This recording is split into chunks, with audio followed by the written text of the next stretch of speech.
তাই রামু ভাবে যে জরুরি জিনিসপত্র ওর ভাইয়ের বাড়িতে রাখবে। রামু জিনিস নিয়ে ভাইয়ের বাড়ি অব্দি আসে, সাথে তার স্ত্রীও আসে। ভাই ভাই একটু দরজা খোলো, অনেক জরুরি দরকার আছে। রামুর ডাক শুনে রামুর ভাই দরজা খুলে দেয়। কি হলো, এত রাতে এখানে কি চাই? ভাই তুমি তো আমার ঘরের ব্যাপারে জানো, যে জোরে বৃষ্টি এসেছে, না জানি কখন কি হয়। আমি একটু এসেছিলাম আমার প্রয়োজনীয় জিনিসগুলো একটু তোমার বাড়িতে রাখতে, বৃষ্টি থেমে গেলেও নিয়ে যাব। এখানে যদি আমি এসব রাখি তাহলে আমার বউ আমার উপর রাগ হবে, যাও এখান থেকে। এই বলে রামুর ভাই রাগ করে দরজা বন্ধ করে দেয়। রামু আর কোনো উপায় না পেয়ে তার কাঁচা ঘরে চলে যায় আর নিজের জিনিসের রক্ষা করতে নিজেই রাত জেগে থাকে। পরদিন সকালে বৃষ্টি থেমে যায় আর রামু কাজ খুঁজতে বেরিয়ে পড়ে, কিন্তু কোথাও কোনো কাজ পায় না। কয়েক মাস এভাবেই কেটে যায়, কিন্তু কোনো কাজ পায় না।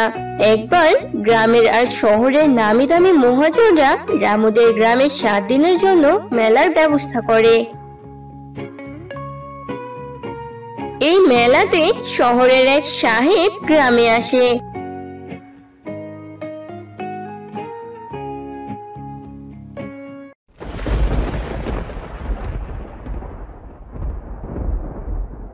একদা এক গ্রামে বাস করত রামু আর তার স্ত্রী রীতা। রামু ছিল অনেক গরিব। পুরো গ্রামের মধ্যে সবচেয়ে গরিব ছিল রামুর পরিবার। সবাই ওদের সবসময় অপমান করত। গ্রামের যে কুয়ো থেকে সবাই পানি নিত, যদি রীতা সেই কুয়ো থেকে পানি আনতে যেত তো ওকে অপমান করে সেখান থেকে ভাগিয়ে দিত। একদিন রামুর স্ত্রী মন খারাপ করে রামুকে বলে, আমাদের কি দোষ যে গ্রামবাসীরা আমাদের সাথে এমন আচরণ করে? আমরা তো কখনো কারোর সাথে খারাপ আচরণ করিনি, না কারো ক্ষতি করেছি। আরে তুমি চিন্তা করো না, দেখবে একদিন এই গ্রামবাসী আমাদের সাথে দেখা করার জন্য লাইন লাগিয়ে দিবে।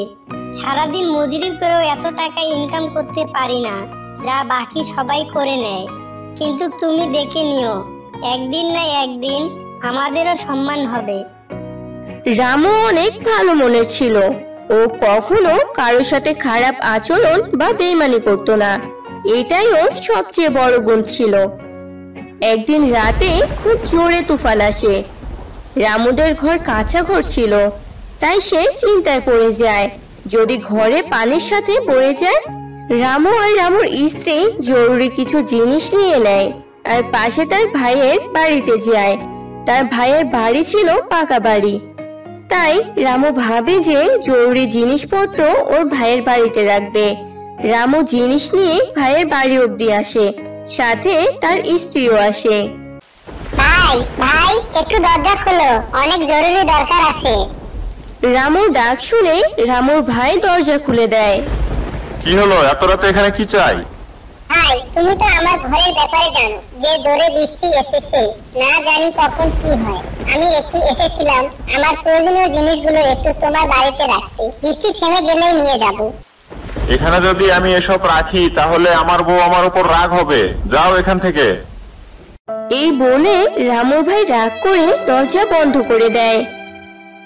রামু আর কোনো উপায় না পেয়ে তার কাঁচা ঘরে চলে যায় আর নিজের জিনিসের রক্ষা করতে নিজেই রাত জেগে থাকে। পরদিন সকালে বৃষ্টি থেমে যায় আর রামু কাজ খুঁজতে বেরিয়ে পড়ে, কিন্তু কোথাও কোনো কাজ পায় না। কয়েক মাস এভাবেই কেটে যায়, কিন্তু কোনো কাজ পায় না। একবার গ্রামের আর শহরের নামি দামি মহাজনরা রামুদের গ্রামের 7 দিনের জন্য মেলার ব্যবস্থা করে। এই মেলাতে শহরের এক সাহেব গ্রামে আসে।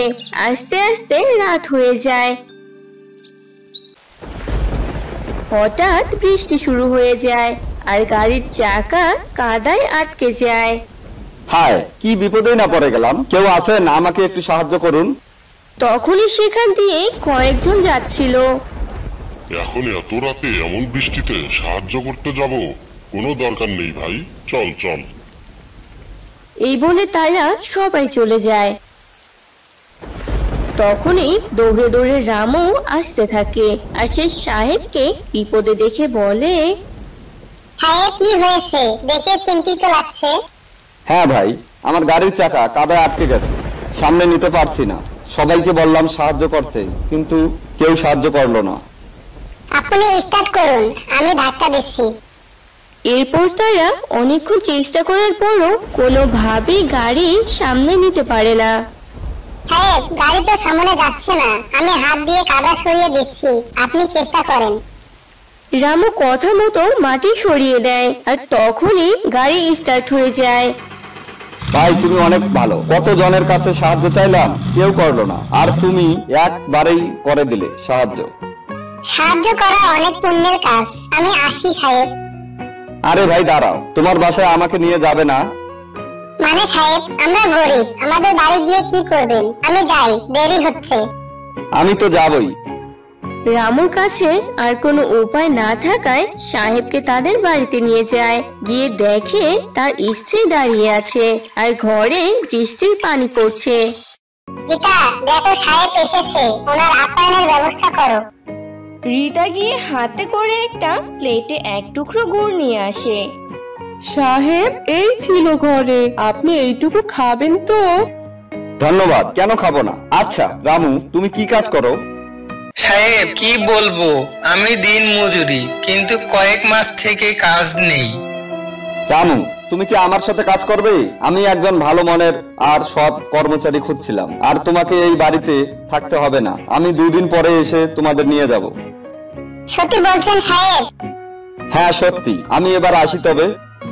এই বলে সাহেব চলে যায় আর রামু আর রীতা অনেক খুশি হয়। রামু গ্রামের সবাইকে এ কথা বলে, কিন্তু কেউ বিশ্বাসই করে না। এভাবে 2 দিন কেটে যায় আর সাহেব ওদের বাড়িতে আসে। রামু সবকিছু তৈরি তো, এবার চলো। এরপর রামু আর রীতা সাহেবের গাড়িতে করে শহরে চলে যায়। সবাই তাদের দিকে তাকিয়ে থাকে। শহরে গিয়ে রামুরা নতুন বাসায় থাকতে শুরু করে। ওখানে রামু ভালো কাজ করে সংসার বেশ ভালোই চলছে। এখন গ্রামের সবাই শহরে এসে রামুর বাড়ি দেখতে যেত, আর যে রামুর ভাই রামুর মুখের উপর দরজা লাগিয়ে দিয়েছিল সে এখন রামুকে ভাই ভাই বলে ডাকতে ক্লান্ত হয় না। তো বন্ধুরা, আমাদের আজকের গল্পটি তোমাদের কেমন লাগলো তা কমেন্টে জানিয়ে দাও। আর এমনই সব মজার মজার গল্প ও কার্টুন দেখতে আমাদের চ্যানেলটি সাবস্ক্রাইব করে বেল বাটনে চাপ দাও। আর হ্যাঁ বন্ধুরা, লাইক কমেন্ট ও শেয়ার করতে ভুলো না।